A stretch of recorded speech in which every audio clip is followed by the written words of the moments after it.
नमस्कार साथियों, आज हम आपके लिए कर्म कारक को पढ़ाने जा रहे हैं। कर्म कारक ये दूसरे नंबर का कारक है।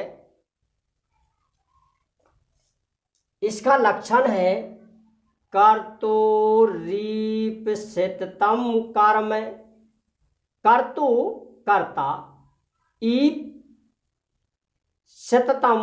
जिसे चाहता है, कर्ता जिसे चाहता है उसे हम कर्म कहते हैं।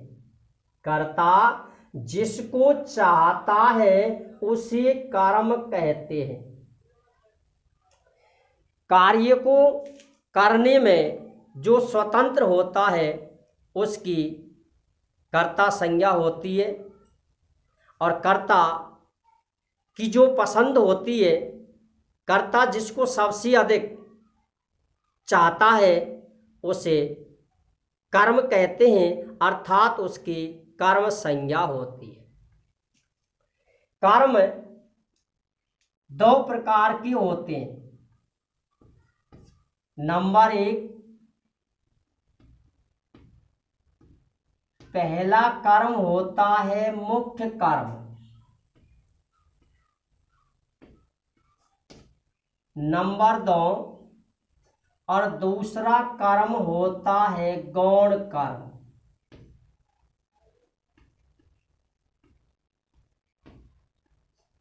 सबसे पहले कर्म कारक किसे कहते हैं? कर्ता जिसको सबसे अधिक ईप्सितम चाहता है उसकी कर्म संज्ञा होती है। कर्म दो प्रकार के होते हैं, मुख्य कर्म और गौण कर्म, प्रत्यक्ष कर्म और अप्रत्यक्ष कर्म। मुख्य कर्म वो होता है जिसका क्रिया के साथ सीधा संबंध होता है। ये चीज आपको समझनी है कि जिसका डायरेक्ट संबंध क्रिया से हो उसे मुख्य कर्म कहते हैं, लेकिन जिसका डायरेक्ट संबंध क्रिया से नहीं होता है उसे हम गौण कर्म कहते हैं। गौण का मतलब है छिपा हुआ। अप्रत्यक्ष कर्म, डायरेक्ट, इनडायरेक्ट, प्रत्यक्ष, अप्रत्यक्ष, मुख्य कर्म और गौण कर्म। गौण कर्म वो होता है जिसका क्रिया से डायरेक्ट संबंध नहीं होता है, इसका संबंध मुख्य कर्म से होता है। क्रिया को करने वाला कर्ता, कर्ता जिसको चाहता है या जिसे करता है उसे मुख्य कर्म कहते हैं, और मुख्य कर्म जिसके द्वारा किया जाता है उसे हम गौण कर्म कहते हैं। अब यहां अगला नंबर आता है मुख्य कर्म और गौण कर्म। मुख्य कर्म जो होता है यानी जिसका संबंध क्रिया से हो, उस कर्म में कर्मणि चै द्वितीया,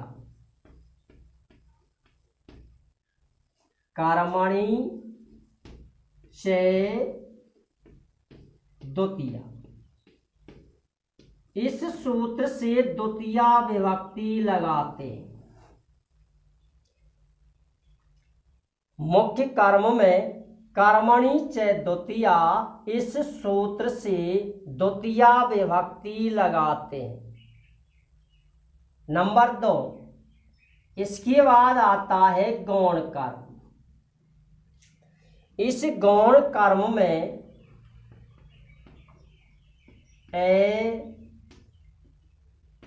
कथताम च, ये सूत्र है कथतम च।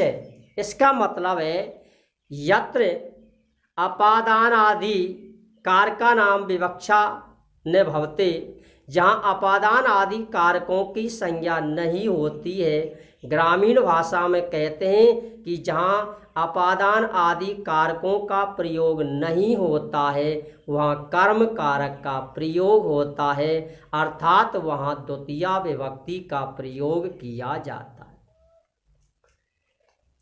गौण कर्म में एकथतम च इस सूत्र से द्वितीया विभक्ति लगाते हैं।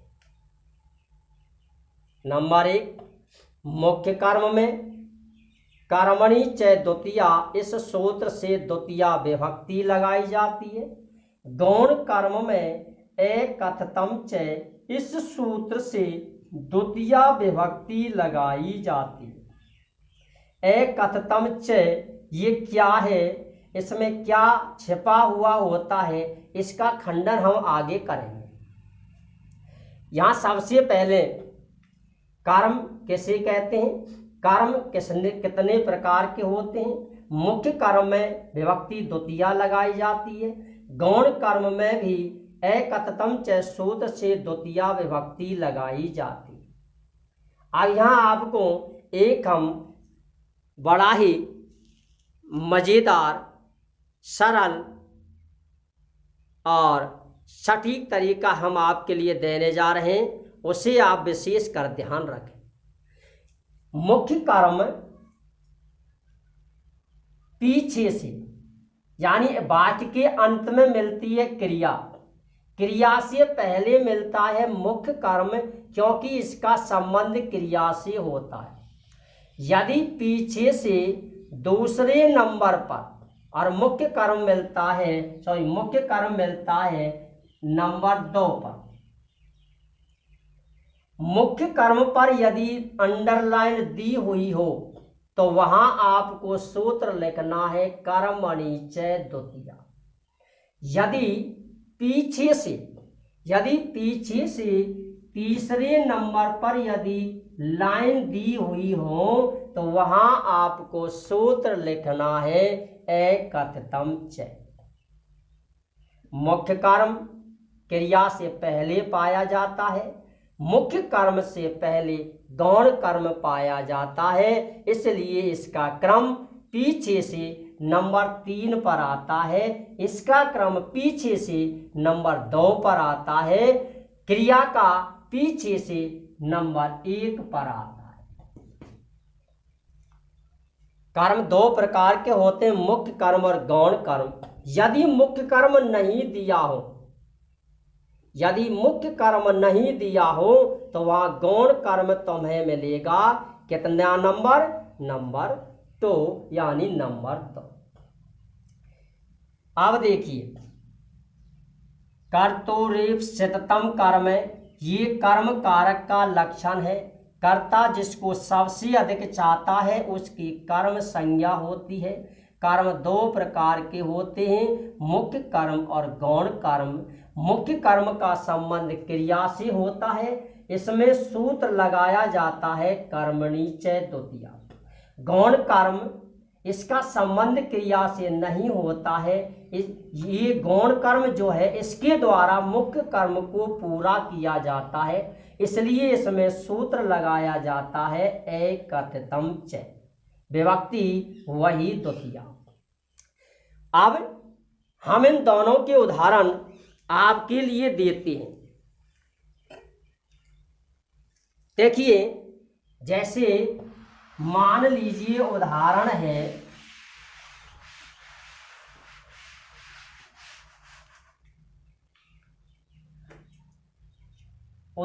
है कि अध्यापक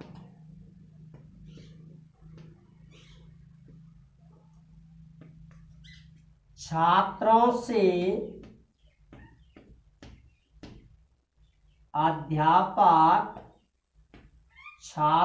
से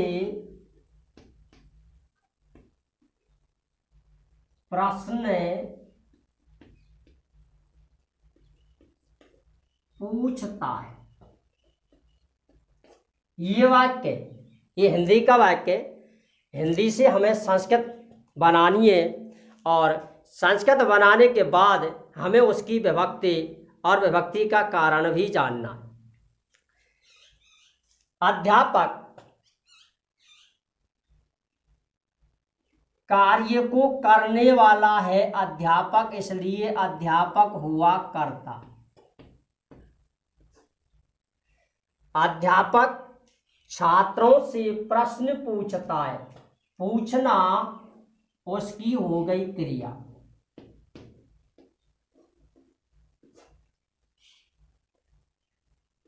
कर्ता जिसको सबसे अधिक चाहता है, तो यहां कर्ता की पसंद है प्रश्न, और ये हो गया आपका मुख्य कर्म। मुख्य कर्म जो है, मुख्य कर्म किससे पूरा होगा? छात्रों से। यदि छात्र नहीं होंगे तो जो हमारा मुख्य कर्म है वो मुख्य कर्म पूरा नहीं होगा। ये हुआ आपका गौण कर्म। कर्ता, क्रिया, मुख्य कर्म और गौण कर्म। अब देखिए, हमारा जो देसी तरीका था, ग्रामीण जो तरीका था, उसके माध्यम से आप समझे। गणना आपको पीछे से करनी है। नंबर 1, नंबर 2, नंबर 3 और नंबर 4। नंबर 1 क्रिया है। क्रिया से जस्ट पहले मुख्य कर्म जो दूसरे नंबर पर है, हमने दूसरा ही नंबर आपसे कहा था। नंबर 3 पर गौण कर्म है, क्योंकि ये मुख्य कर्म से पहले आता है। दूसरी चीज, एकतम च सूत्र के साथ में दो कर्मक क्रिया पाई जाती हैं और जिनकी संख्या होती है 16। इसका वाक्य बनेगा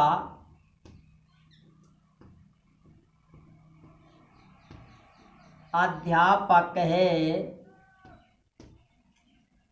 छात्रों से छात्रान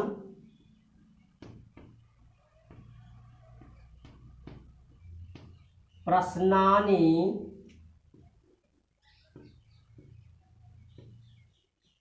पृच्छति।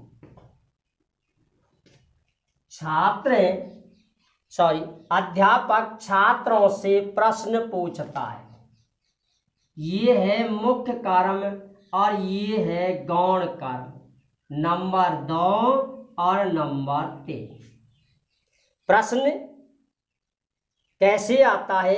एक प्रश्न तो वाक्य रचना आती है, हिंदी से आपको संस्कृत बनानी है, तो हमने हिंदी की बना दी है या संस्कृत। दूसरा प्रश्न जो कारक में आता है वो इस प्रकार से इसमें अंडरलाइन आती है, चाहे वो किसी भी परीक्षा का प्रश्न हो,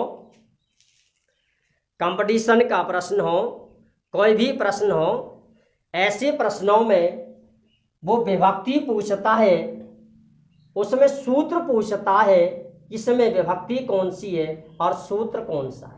हमने आपसे कहा था कि यदि मुख्य कर्म को इंगित किया गया हो तो वहां आपको सूत्र लिखना है कर्मणि च द्वितीया। कर्मणि च द्वितीया। यदि गौण कर्म को इंगित किया है, गौण कर्म को अंडरलाइन यदि किया गया है, तो आपको सूत्र लिखना है ए कथिताम च।